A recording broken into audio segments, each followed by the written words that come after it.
Hello, is there anybody there?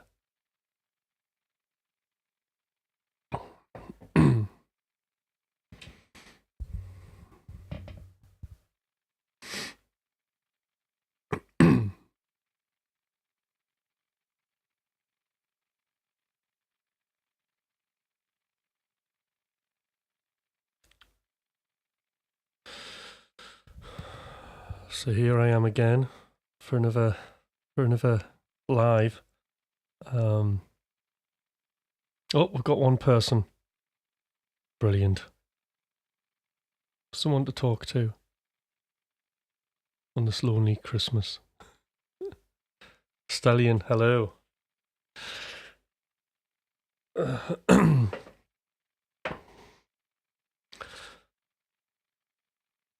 So Stallion, the main purpose of what I'm doing, it's I didn't really want to have high BRS. So really, the purpose of this is to kind of keep the streaming habit going. So and it's a bit of an experiment as well. Not a great experiment, but normally I'm up early in the morning doing my live sessions, all right, and then I've completely thrown the routine out the window for the holidays, but insisting on trying to do the live sessions every day. And I tell you what, it is absolutely chaos. I mean, I had all intention of doing the live like later on this morning. Didn't happen. Mrs. gets involved. Suddenly I get hit with jobs, and then I'm making breakfast and I'm tidying the house, and then I managed to do a little bit of guitar practice, and then suddenly it's like, oh, we've got to go to see the Snowman performance, right? So I was off doing that, and then back, and I thought, right, I'll fit one in the afternoon, and then I realised I had to put a guitar in to get set up, so then that was in the way, and then got back in the house, and then I had to go and buy a pizza because my daughter's having a sleepover. Just like chaos, like things throwing you about all over, right? And you can really feel, yeah. And in terms of like trying to be creative, it's fascinating, really is, because I can just feel the tension span just going to the point where you're just going to think, yeah, I'll give up on it. Tomorrow's a new day. But then that same thing happens around you trying to do this thing. And it's a good reflection on how I used to go on pre 2014. It seriously is. It's been a good take. I'm so happy that I've done all the lives and I'm here. And another reason I wanted to do these lives actually was because not everybody gets up for the lives in the morning. And I think when you watch something live, it's a bit more exciting. It's more dynamic because you can talk to me and all that kind of thing. And I know I should be doing like shorts and stuff like that and building the channel up. But really, I like these lives, and what I'm really interested in is people who are interested in the long haul of watching these and viewing the whole process instead of little useful bits. But that's okay. I'm going to do shorts, but it's not like I should to get people to come and watch the lives, but. So it's like a really interesting lesson. So yes, more people are coming on, and people are talking, and it's brilliant. So that's the main throw of doing this. And then I thought, right, because most of the time I'm like, business only. But I thought, hey, let's just have a chill and chat. I mean, I'll do a splurge, but there's probably like, I'm in the studio. There's like tons of stuff that I use, like software and things, and there's nothing stopping us this evening pulling something out and trying it out and messing about and asking questions, and that's all. And I can show you some of my favorite sort of synths a little bit and spend a little more time doing that, or whatever, or showing you the new template. And talking about the logic behind that. I know I said this is me chilling out, by the way.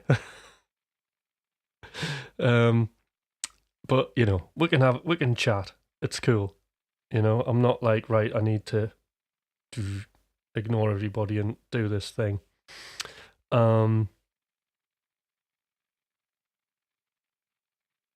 Proper content, yeah. So I need to have a think what that is really. Because obviously the when I set this channel up, it was to set up the coaching business that I have. And the thing is with the coaching thing, it's really, really demanding. So the kind of people who, when you come on here and you're watching it, especially the regulars, you can tell that those people are going to be, potentially more into the coaching, will stay with it. So it's quite good for that, and you get to know people and all that kind of stuff. And so that's another reason for it. Because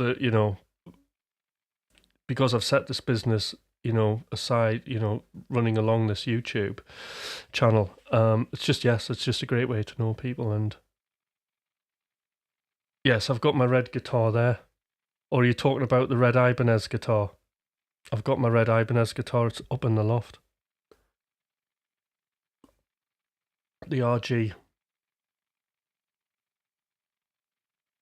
560, is it? It's got 2 single coils and a humbucker. Edge trem. It's up in the loft. Lovely to play. I love that guitar. Did my first album on it.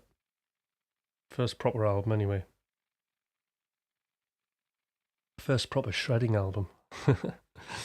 When I was at the tender age of 18, I think. But yeah, I don't think I'd part of it. It's always in my life somewhere in a cupboard as a relic. Why don't I do lives on Facebook? Never thought about it. But I could do, couldn't I? Yeah, I do have a page there. I tend not to bother with Facebook much, I think. I'm more of the slow burn, to be fair. So yeah, an interesting experiment, isn't it? How life, we're trying to do things and life chucks little things at us. So in my head, it's so logical just to transplant the end of your day, when I used to think, well, that's when I'll do all my music and stuff, and then get to it and then be so knackered and not be able to do it after, a very distracting day, and put it at the beginning where nobody's up, nobody's there to distract you. It's just you and the music, or me, the music, and YouTube.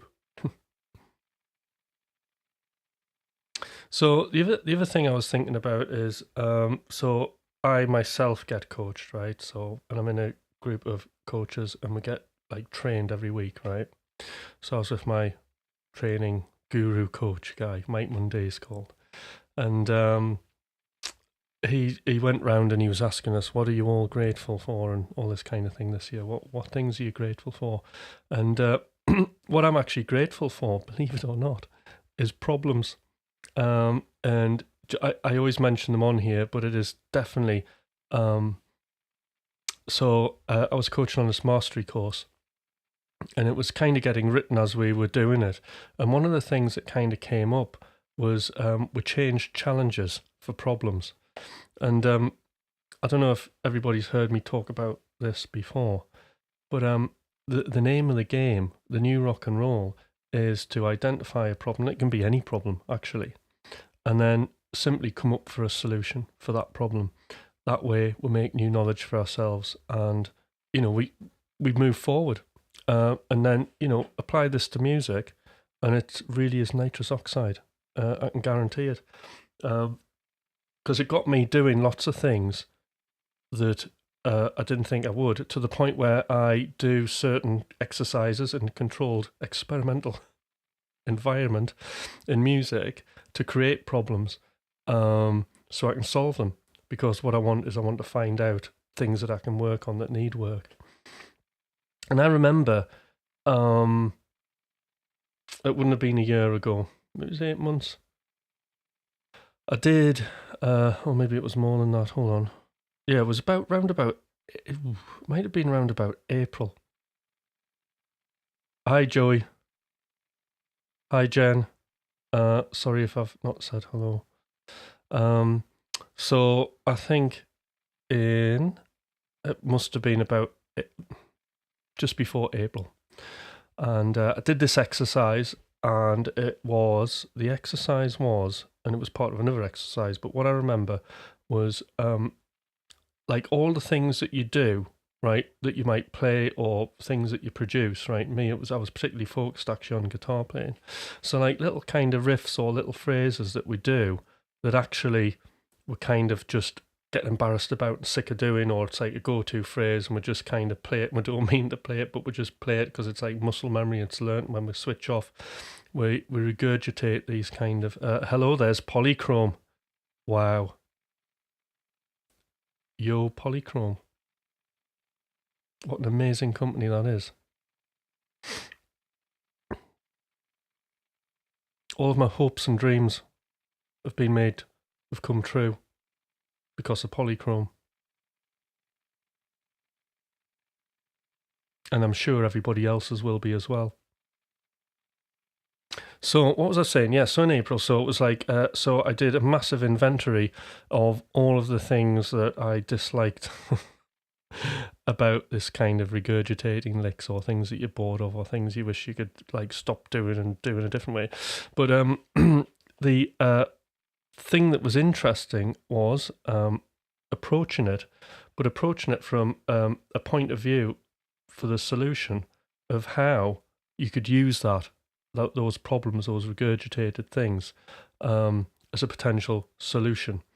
And what I mean by that is the reason we get annoyed about them, we used to play them and they were perfectly fine, okay? So when I first came up with these old licks that are regurgitated, I played them and it was all good at the time. So they come from a place that's right. It's just how we think of them. It's just we're tired of them, we're bored of them. So what I did was then come up with lots of solutions to like get around this. And the only thing I could come up with, right, was to start getting into learning different techniques, like but things I wouldn't normally do, like, you know, I'll do tapping, for example, and a pick. Tapping and picking, that's me, isn't it? Despite doing classical guitar, I don't really use my fingers very much. So what came up on that was hybrid picking. So I went for hybrid picking because I was like, at the time I was going, I am not an economy picker, right? But there's another story behind that. So I started with the hybrid picking and kind of off I went and had a lesson on it. And to be truthful, I found it very, I got some benefits out of it, but I found it just a bit uncomfortable.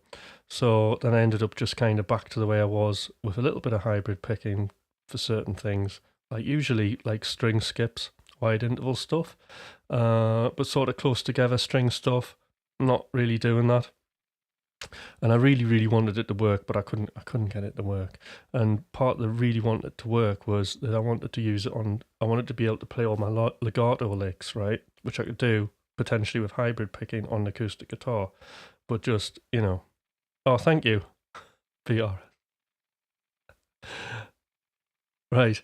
So anyway, mind you, if I'm going on a bit and I get boring, right, just to say, but I'm reflecting on the year here, you know, being grateful and that, grateful for problems. That's what this is all about, isn't it?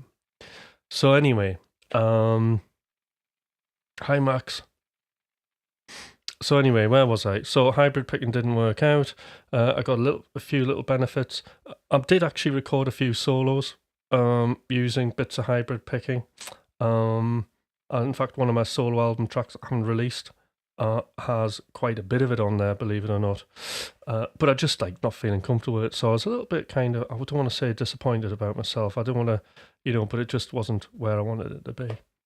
But in the background of this, I was kind of interested for the last year and a half, just kind of refocusing in on kind of playing pentatonic scales, playing 3 note per string, which I used to do years and years ago as a shredder, but 2 notes per string, and kind of mixing the combinations up, just straight pentatonic, sometimes with like the flat 5 in, and coming up with different, and just trying to get the fluidity going between the two of those things. And I was watching a few blues players, Joe Bonamassa and stuff like that, and a little bit of Eric Johnson, and I do a little bit of economy picking, a tiny bit, to my knowledge, my limited knowledge. So I ended up just doing like groups of 5 on 2 notes per string. That's how it started, and very informal. So that was the kind of seed of it. And then suddenly, I started focusing back on legato. Sorry if this is long-winded. And part of like kind of playing pentatonics with legato is instead of kind of going horizontally up the neck, I wanted to go vertically, okay, but 3 notes per string, which you can do, but you get notes repeating.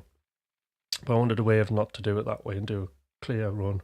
So you have to use 3-1-3-1 combinations to do this. So I started doing that, right? And I was like, right, I really, really do want this to work on acoustic guitar. Went back to the hybrid picking. That was like doing my head in. And I thought, right, I'll just try a bit of economy picking. I thought, well, this is easier than the hybrid picking, right? So I'm going to do that. So I started off the economy picking thing. Had a couple of lessons with Rick. Well, just one lesson. And I managed to get it down in about 3 months. It was rapid. And I think part of the success of that, well, actually, the success of that is the fact that I could alternately pick. And more so, I learned how to kind of, with cracking the code, play inside the strings. So I had the inside the string playing, because one of the caveats of economy picking, right, is you do get forced inside the strings because there is some sort of alternate picking that you have to do. I know that the Frank Gambale thing, when you're kind of ascending and descending, when you change direction, you're going to have an even number of notes. But if you're a confident alternate picker, you don't necessarily have to do that. So you can just go into alternate picking mode to turn yourself around and go back the other way.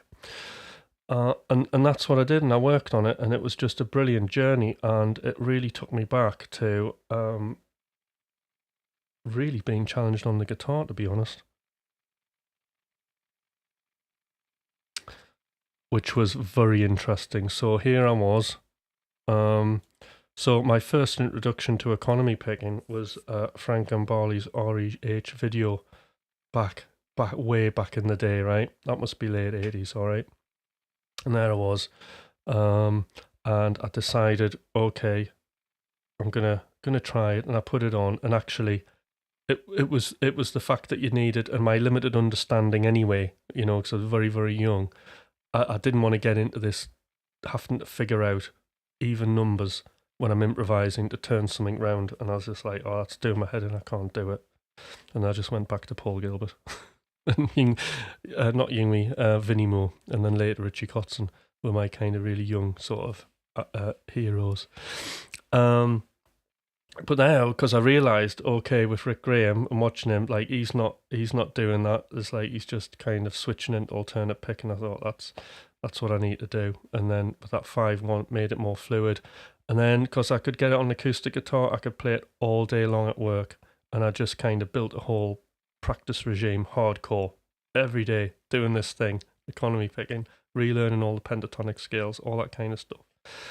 And then what actually happened, right, is my regular alternate picking, right, because I was just doing this all the time.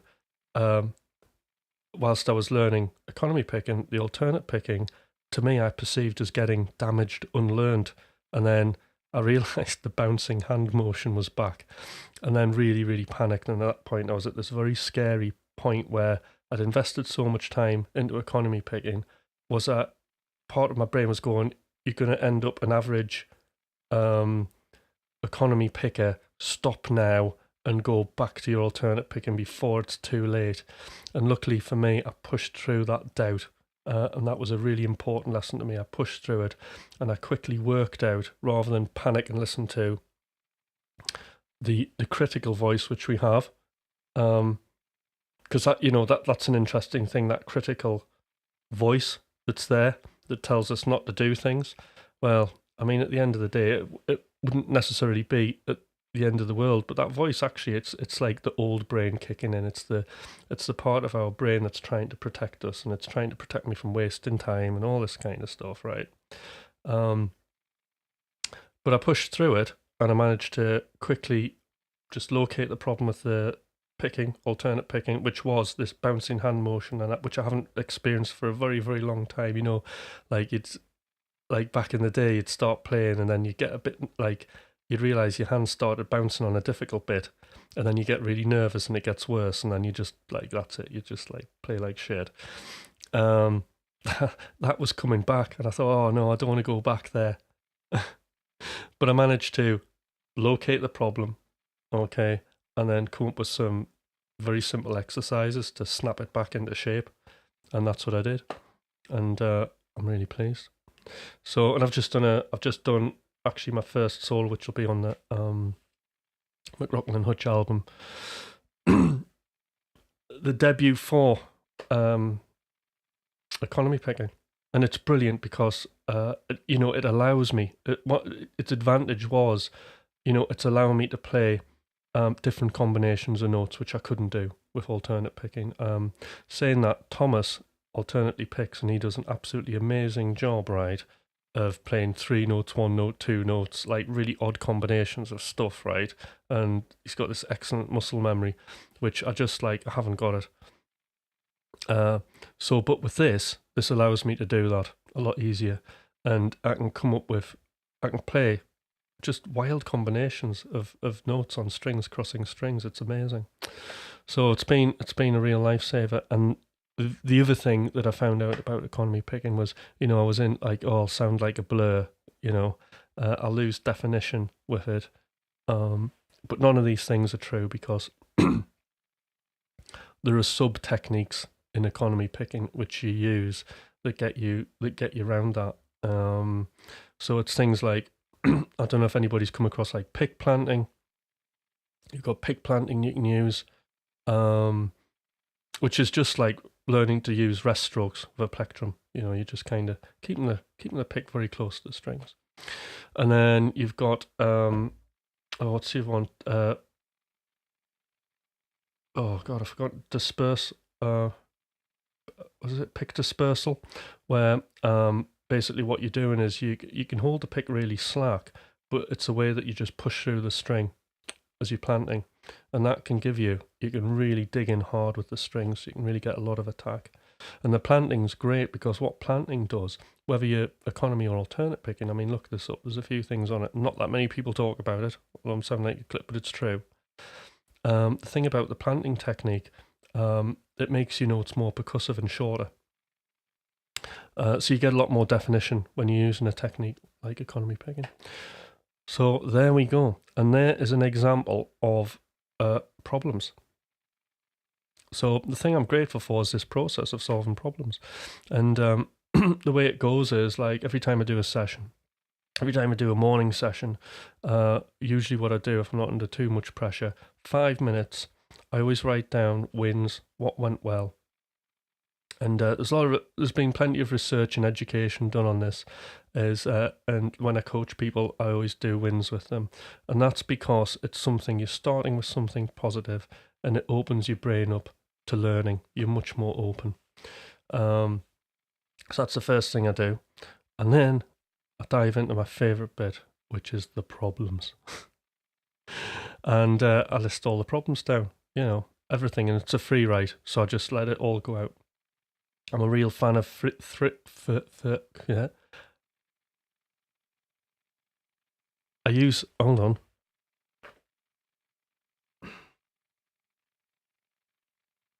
I use that. What is it? 1mm. So when it comes to guitar ideas, I usually just steal all of Thomas's. So he was using these. I tried them. I was using 2mm purple Dunlop picks, right? And I used them years. And one thing that I didn't like about them was the sound quite dull, and I needed something with more attack. But because I used them for years, I was starting to damage my wrists, because you're using something very hard, hitting the strings all the time. There's not much give. And because I play all the time, potentially it wasn't good for me. I was losing a bit of mobility in my wrist. So these are a great balance between having a flex for playing chords or funky stuff, and then they're just hard enough to do shredding. But I really like this sort of the curved edge on it is really, really good. It's great for just allowing the string to slip off, and it sounds good. I get plenty of attack. But the 2mm thing, I used them for years. A long time. Yeah, 2mm. Mm-hmm.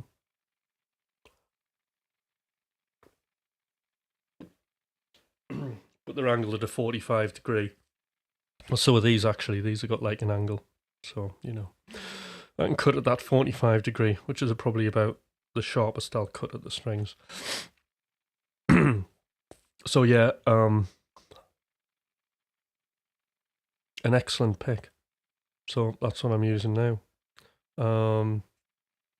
And the thicker picks are quite chirpy as well. No attacking, king, king, you know. This is a bit better for that. And Dava picks. I don't know what Dava is, but I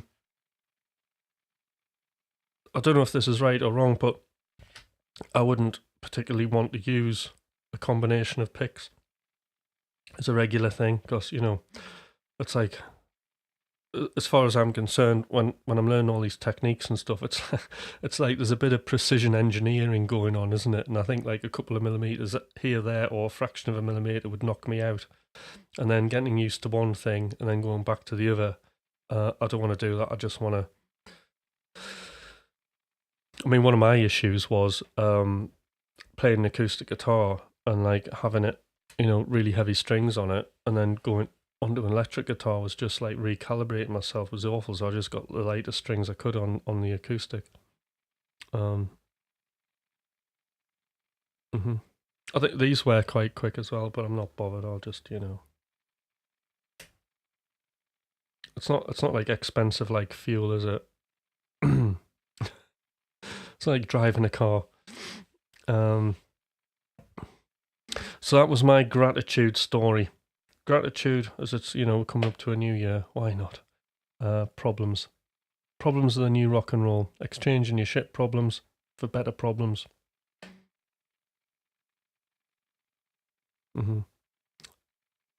I suppose at the end of the day, it doesn't matter. As long as you can do all the jobs that you need to do with one of them, it's just making a decision and committing, isn't it?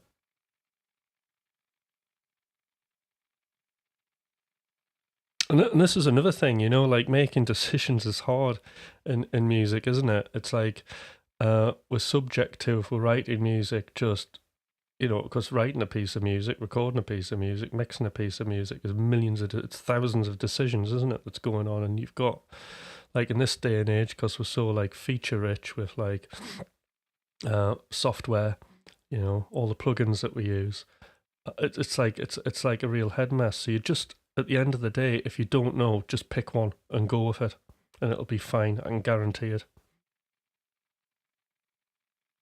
I mean, that's what I do. I make a decision and I do it.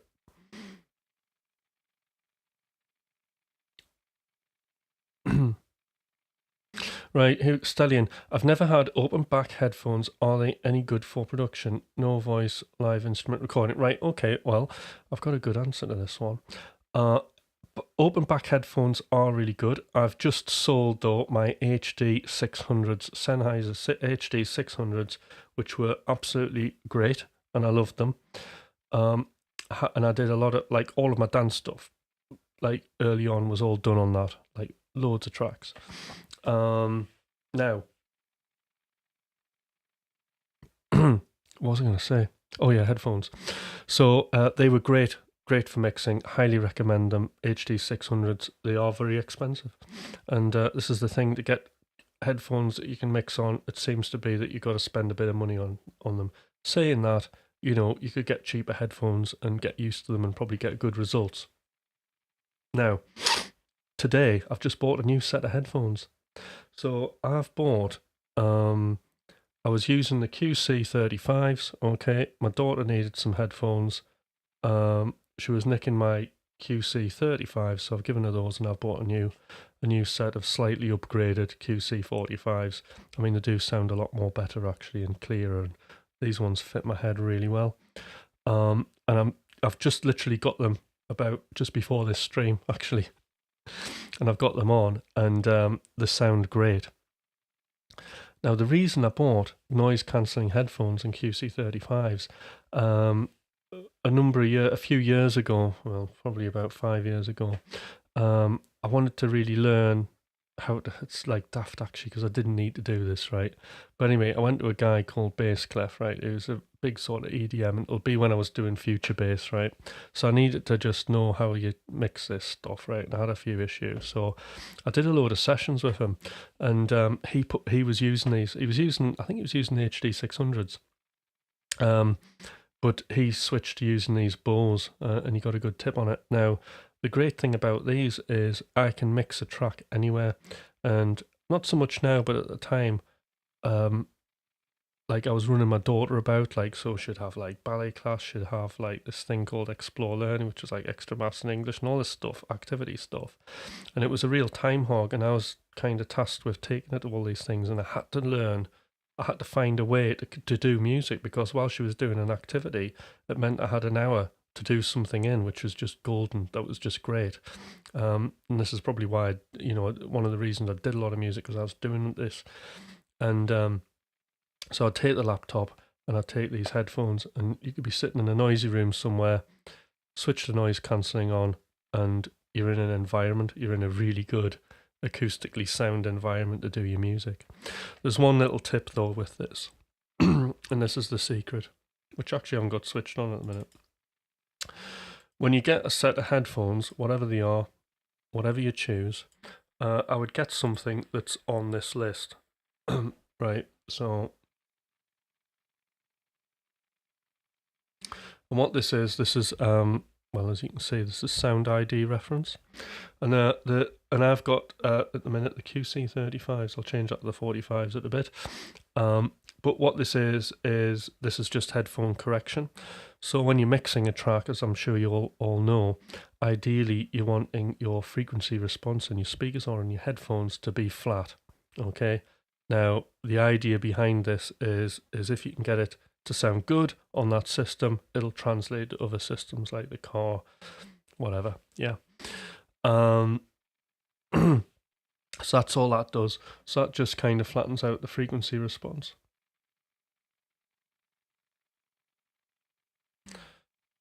Nothing's perfect. You've got to learn to use, the sound environment that you're in. You've got to get used to it. I don't have a Discord, Max. I've kind of...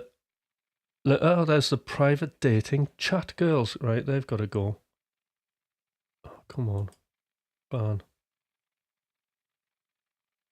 There we go. I don't know.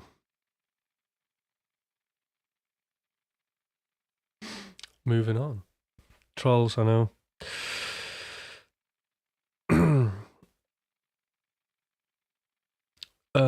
Okay, so that's why I need durable headphones, so I can change headphone. I can't change headphones every 2 years. Yeah. So I've had those QC 35 since they must be about 4 or 5 years old. Hi, listen, how you doing? Oh, we're getting a few on here. This is good. So I've had those a while. The 35s. So the last, and these ear bits wear out, right? But you can just buy new ones for like £6 and replace them, and you're back in the game. And it even replaces like the inner bit as well. It covers the speaker bit.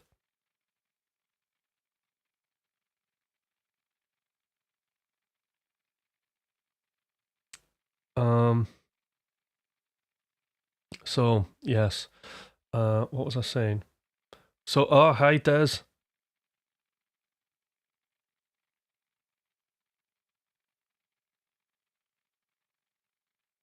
So yes, Stallion, yes, I agree. Once you get used to the sound, everything is okay, but if I change, I lose my touch, yeah. But again, it's just practice, isn't it? Yeah. Yeah, it's just practice. I mean, the more music you're making, the more you're mixing, the better you're going to get. And I think like to learn, I would imagine like relearning them would be, not too hard a mission. But yeah, the QC 35s have served me very, very well. I really do like them.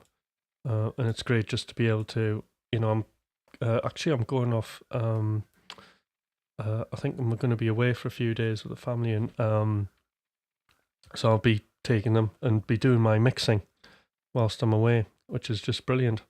So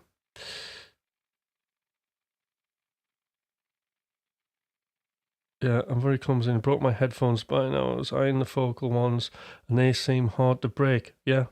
The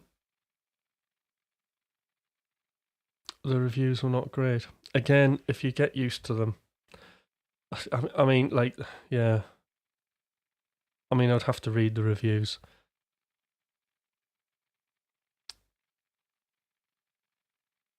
Because it just depends. I mean, back in the day, I used to have NS10s, and I remember getting them and I cried. I was like, these sound so bad. These are the worst speakers. They were harsh. They were tinny. Like, I was like, oh god, this sounds terrible. But it was meant to. And again, the NS10 Yamaha speakers, the old ones, they sounded bad, and I managed to eventually conk them and get a good sound out of them. And my stuff sounded better.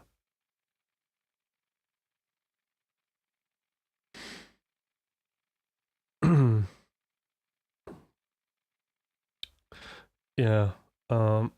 Budget is a thing, isn't it? I think there's some things that that I'd pay whatever I've got for, and I think like acoustics, your headphones. I mean, the headphones are a bargain, aren't they? I mean, to have this sound in this room, I'd have to like start taking walls down, replacing walls, digging up the floor, getting in proper getting the place properly sound treated, proper speakers. Well, these are proper speakers, but they're not reliable in this kind of acoustic environment with no treatment. Yeah. Yeah, that's hard, isn't it? So, right.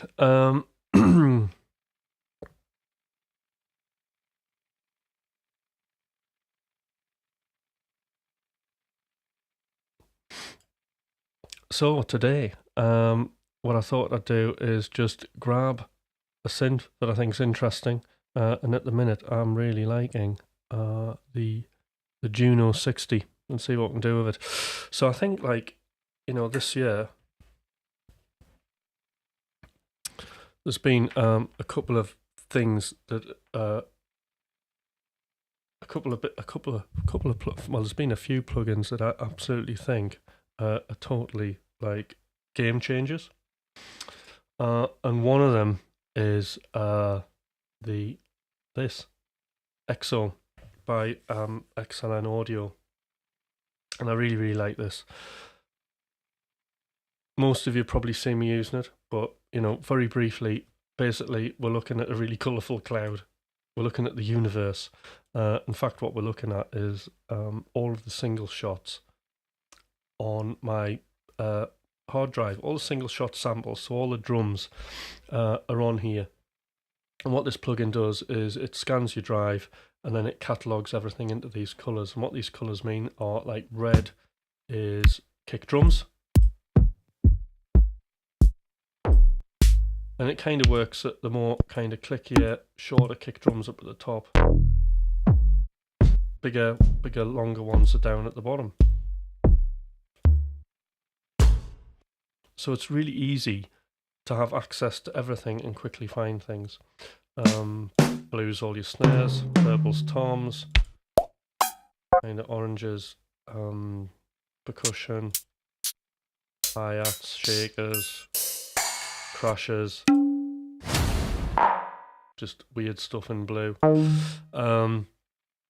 So it works really logically, and you can quickly just kind of chuck sounds together, which was something I needed to save time on. Because I built a new template, I was getting sick of the old one.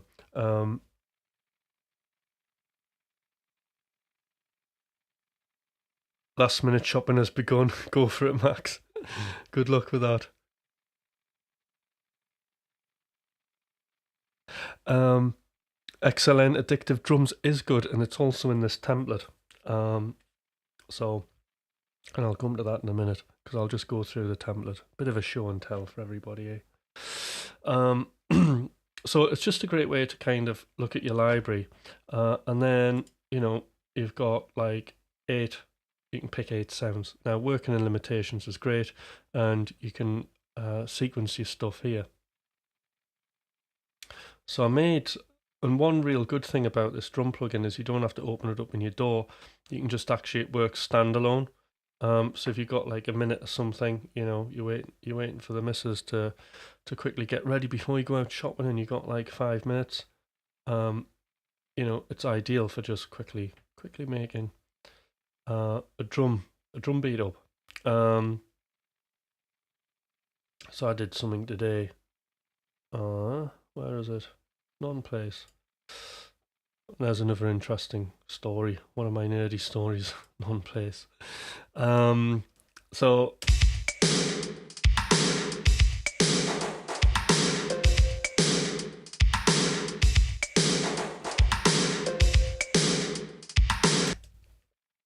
I was just kind of yes, it is. It's all you need. Okay, you just got to be strategic with it. So I kind of follow the rules almost, but not. So I have a kick. I tend to use that for extra clap or percussion. Snare. That's a cowbell. So I have about 3 or 4 percussion bits in the hi-hats, and that's it. And then what I've got is I've got my usual go-to crashers already loaded up in different channels. So the main part of my beat, the main throw of it, heavy lift, is done in this, right?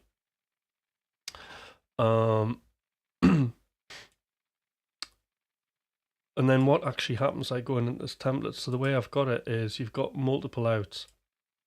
So I've got all the individual outs into audio channels. So when I press play, see everything's on here. Now the cool thing I've done for speed, right?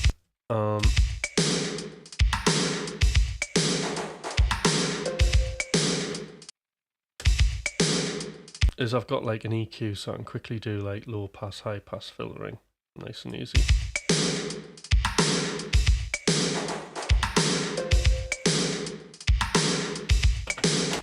So anything I'm kind of got in there, like something like that.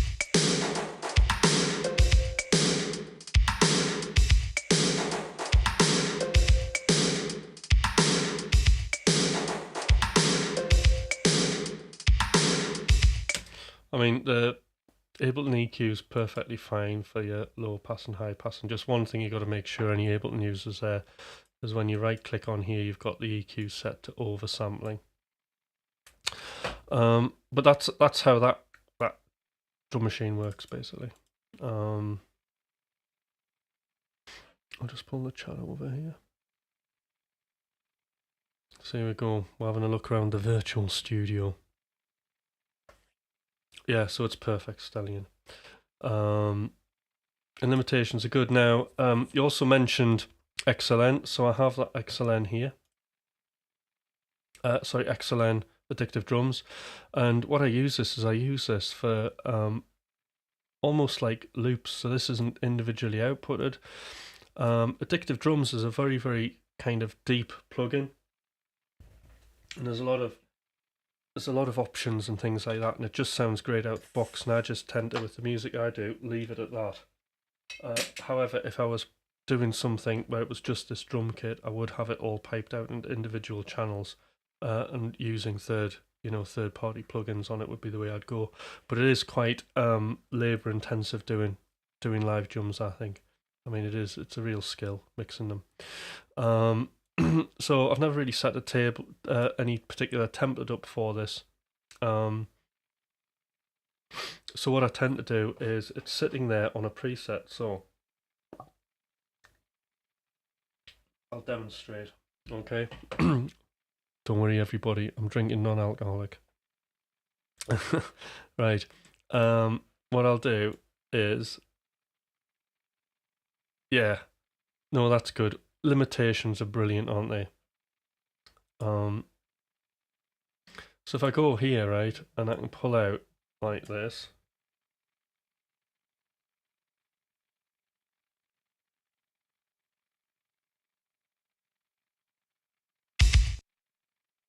And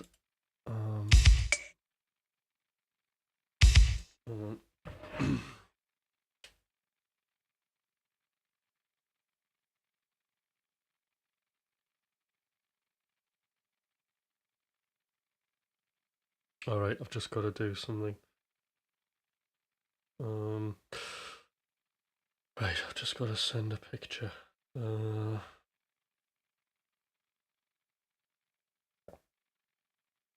One moment.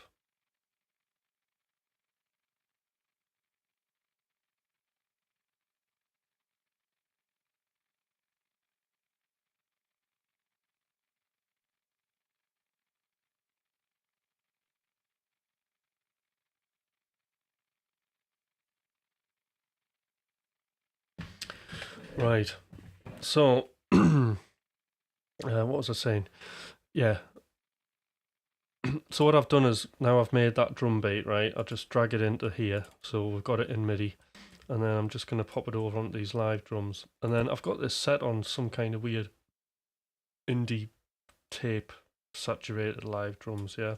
And all I want is the kick and the snare on this, so.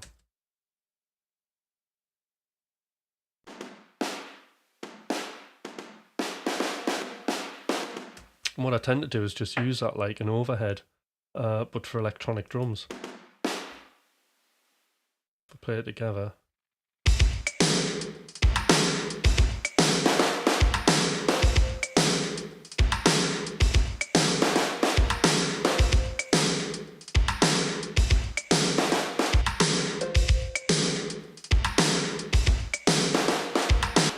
So it adds something. And then all I do is I have a transient shaper. This is part of the template.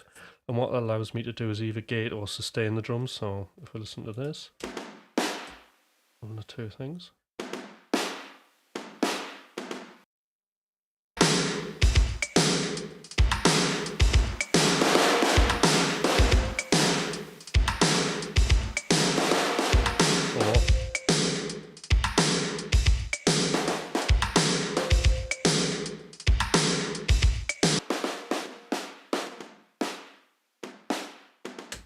You could really get into stuff and start widening things, you know.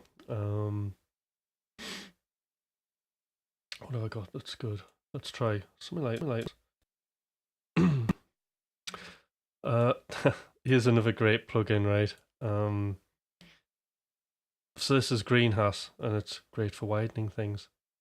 But it's a really good plug-in for like anything that sounds a bit boring or dull and you just want to give it a bit of sing, then this sometimes has the answer. So you've got like a little bit of saturation.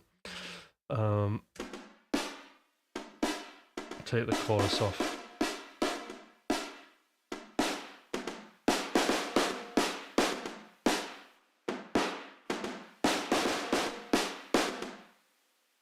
But mainly what I use it for is this Hass effect. So you can hear, like if you got headphones on or whatever, you can hear how kind of wide that's gone. So that might sound good on top of these drums.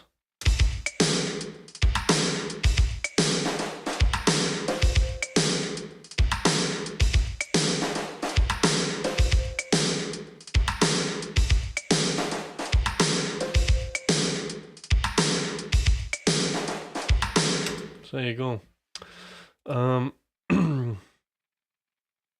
So each drum element on that live kit, no, it's all just done on the group. However, on the electronic drums on OX, everything's tweaked individually in minute detail, providing it needs doing. Yeah. I mean, one of the good things about this is you've got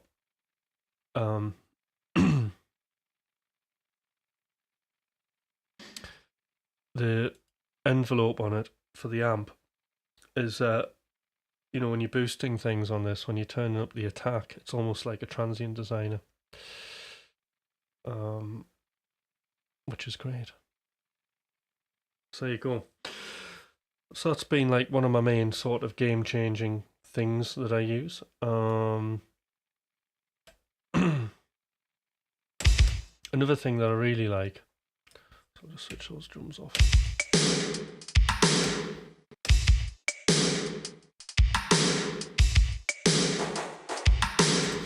Okay. So something else that's really caught my eye lately has been the Roland Juno 60. Now I've had it for a while and I've just not used it because I've just had a template set up that's got like the Tal Juno, which is also like really excellent. But that's like the 106. So this 60 is a little bit different from.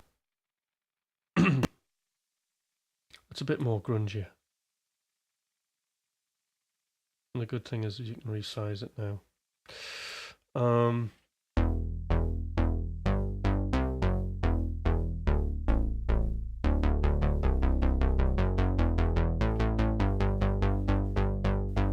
So it's got that sound, doesn't it?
That sounds pretty good.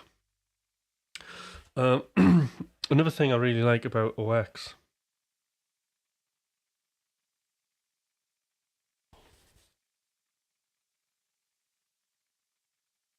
Thank you, BRS.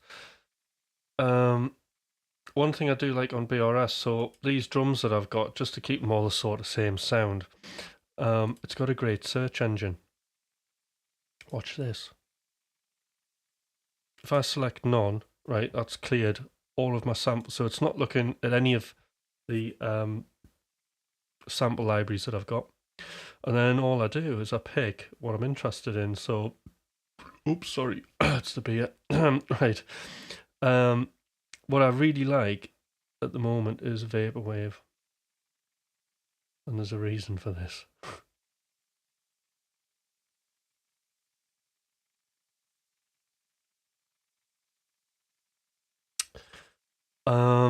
So, and then I can just tick on all the stuff that's Vaporwave, and then, you know, you've got limitations to work within. So I just picked this kit out of all the various hits that are there, you know, so you can select as little or as much as you want, or all. And that's everything. And then, of course, you can, you know, you can kind of whittle things down even more by just like kick, snares, claps, percussion, effects, toms. It's so easy. Like honestly, it is. It's brilliant. So yeah, back to the Juno 60. So I'm really liking that Juno 60 because it's got a lo-fi thing, and I really, it sounds believable. The Juno has always been like a keyboard that I've used right back in my very first days of recording. It was on my rock album when I did it when I was 18. And I've always wanted one, but now it's in software. Sounds great. So we've got a bass line. That's good, isn't it? So there's a couple of things on this template to probably note as well, which I'll show you in a minute. So I have like, because I'm always going to use a bass, so there's a bass there, and then I've just left these as MIDI for a bit of flexibility. But noise is an interesting one. So like in all of my stuff that I produce, I use noise either to create some sort of emotional interest or just to glue things or to just add noise. Yeah, just noise. So there's some sort of randomness. Like sometimes when you're using, especially a lot of like, if you're using like synths, like really modern stuff, sometimes it can sound, unless there's some sort of movement or whatever, like a bit sterile. So just adding a little bit of shaped noise, especially if it's musical, really, really helps. And also, um, it can serve as inspiration. So there's a few kind of places that I'll go for this, you know. So I might go to, let's have a look. Either like found sound that I have. Actually, I was recording today while I was out and about. Um, but I might go for like something like this, right?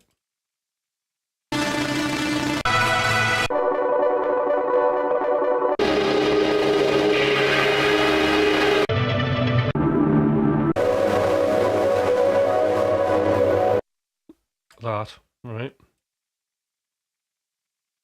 So that's in B. What key am I in? E. Let's see if it works.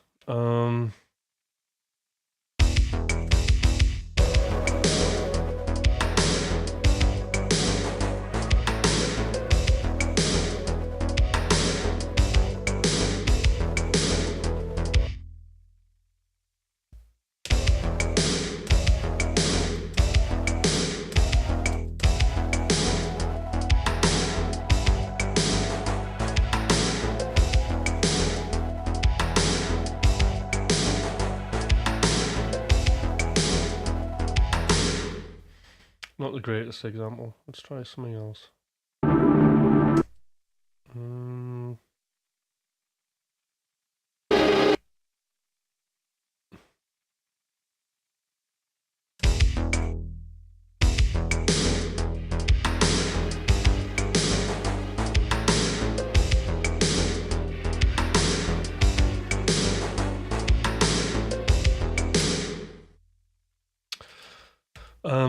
So adding noise. So in this case, I'm adding tune noise to like an idea that I've already got.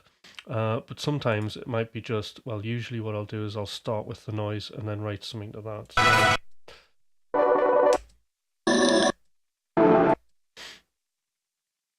So that's like one thing. That's what the noise is for anyway.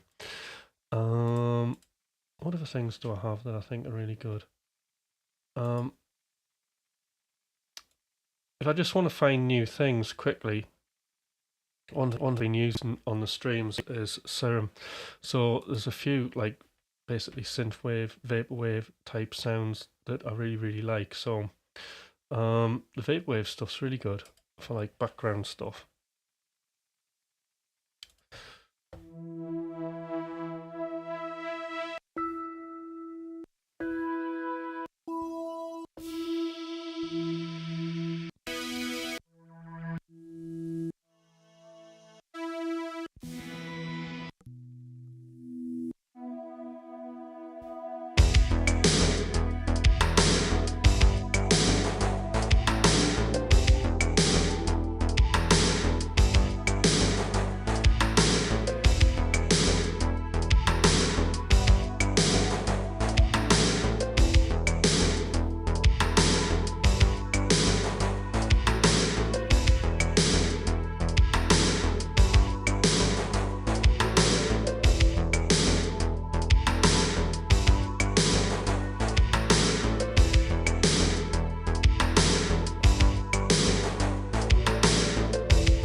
So these are just great for finding different sounds quickly.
So just a funny little sine wave thing there.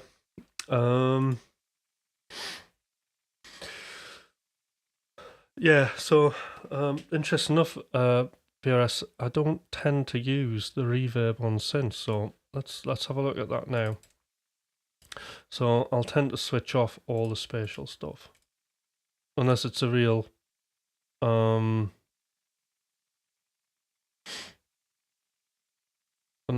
sort of special effect, and I really like it. It's all getting switched off pretty much. Where am I? This one.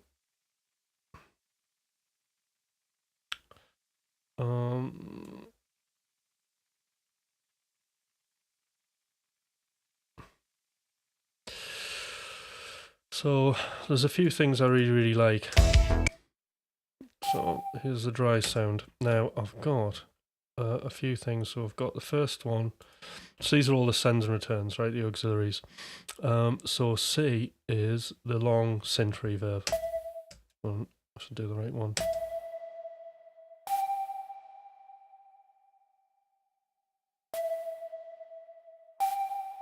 And this is Valhalla.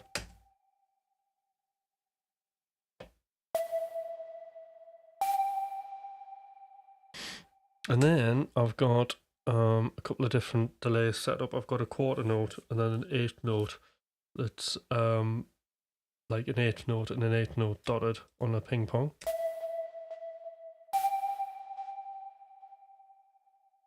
So there's that and the quarter note.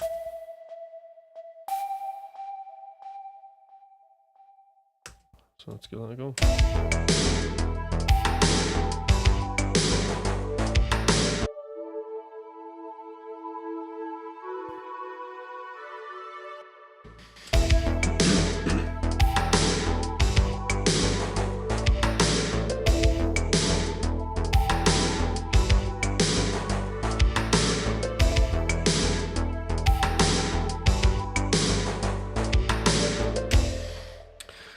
So, other things that I do.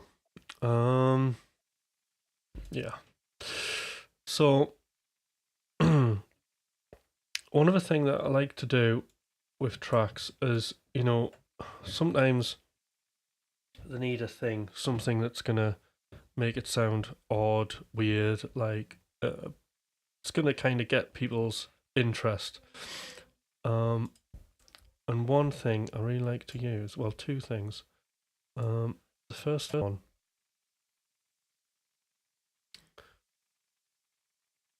if I want to be subtle about it, I use this thing called Exhale. And what Exhale is just weird kind of vocal stuff. It's like a vocal synth, really.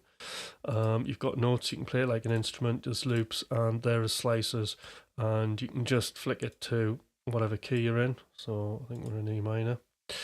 And that's it. And then it's just finding something that's half interesting, weird, and then try and stick it in the track.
So something subtle like that, and then sometimes I'll use Arcade for like for a phrase, but I tend to like pitch it in a different way or use some sort of format on the voice, just to make it sound more surreal. Right, how we're doing? Okay. So next up, any questions?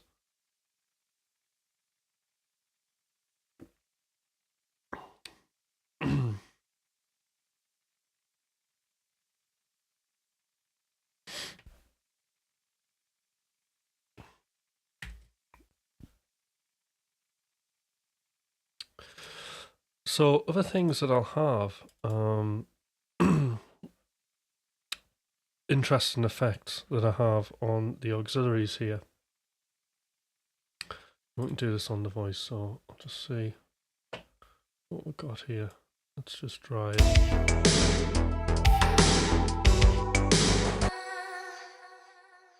Does that try?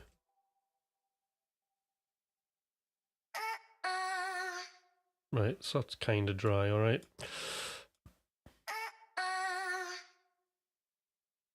So there's a free reverb. It sort of blurs the difference between delay and reverb. This. So this is called Supermassive, and it's if you go to the Valhalla site, it's free, and it really is. Sounds amazing. So I've got this setting here. So if I want something to sound otherworldly, this is the thing I'll use. So I'll switch it on. Here we go.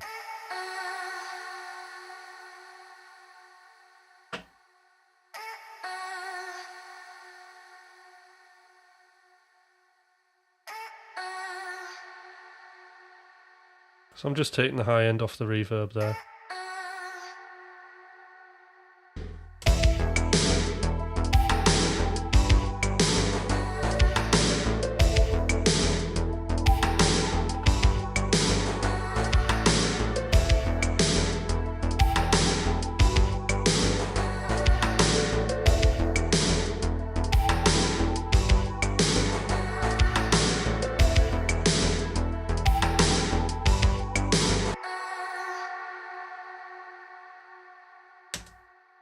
So there we go. So that's another thing. And then I've got, your usual shimmer. Again, it's Valhalla shimmer that I'm using. 2 echo boys for delay, and then I've got the guitar effects, which I'll be not using soon. And then I've got like a kind of reverb that just widens sounds in a way, puts them in a slight sort of space, so it's more like an ambient thing. And then I've got a drum reverb, and that's really what's going on there. But it just helps to unify everything.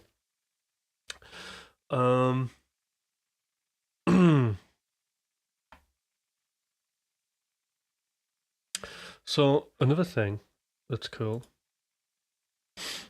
is I really like synths with sliders because they're really easy to use, right? And I can see exactly kind of what's going on, and it just seems to make more sense with my brain, to be honest. So I like this.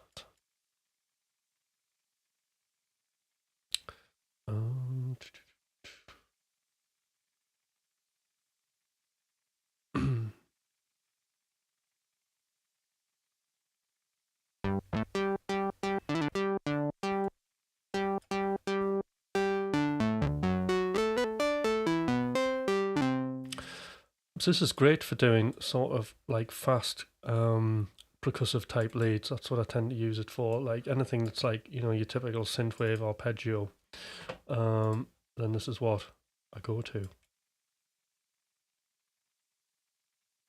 Stick a load of random notes in, see what happens.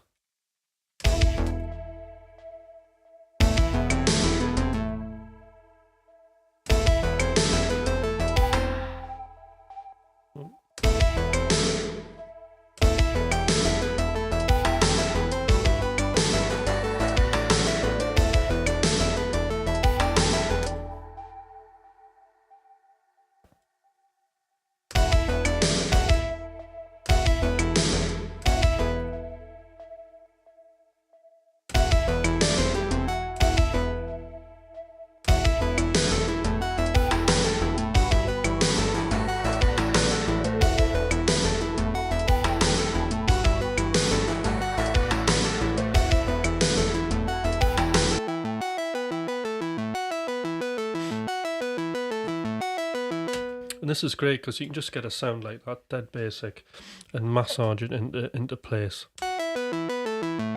So I'll just listen to the music and I'll have a mess of it.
Hi, Chili. I'm still here, yeah. Talking about music, talking about my setup, talking about, well, a little bit about process on the surface. So that's my 101.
And there we go. And that's basically the template, really. At least the one now, which allows me like tons of flexibility.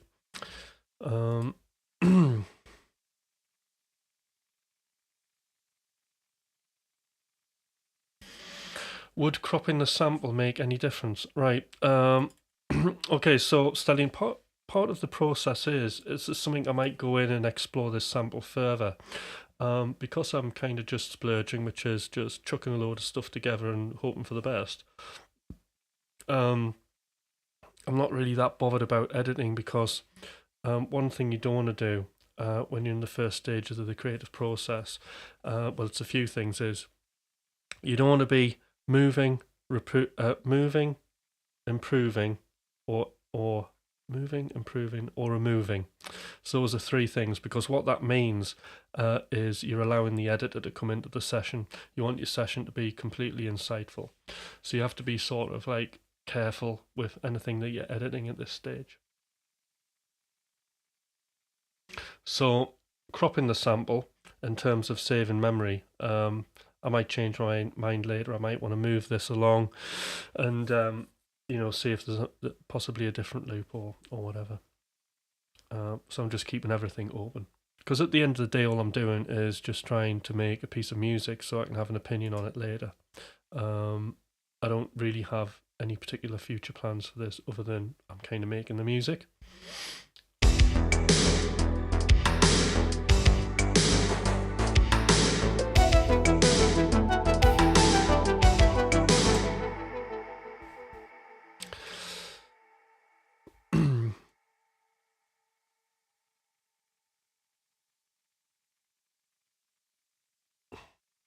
Cool.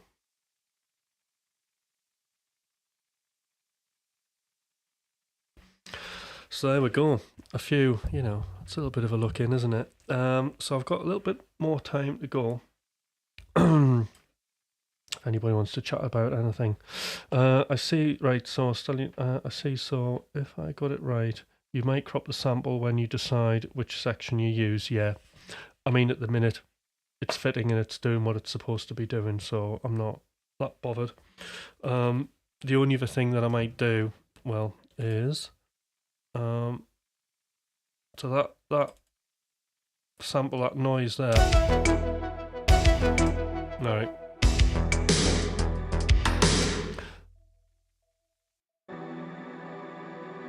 So it's a little bit muddy in the lows. I don't necessarily need that, and I certainly don't need that bump down in the low end, because that's getting in the way of my drums. So I might do something like that.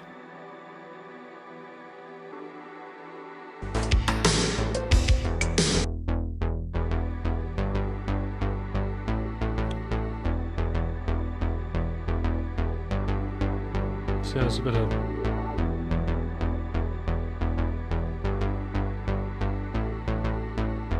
And that's it, really. Good to go.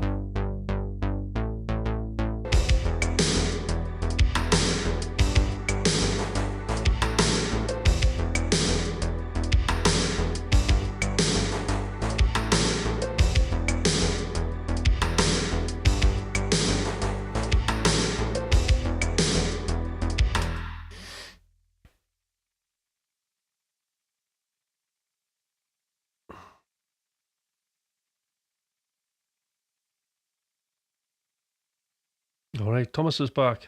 Hey, all right. Or were you not on before?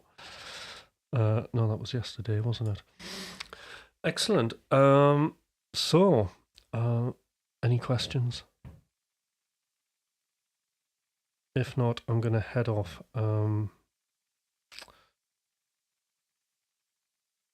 But yes, it's been a good session. I'm glad that I did my gratitude at the beginning. That was great.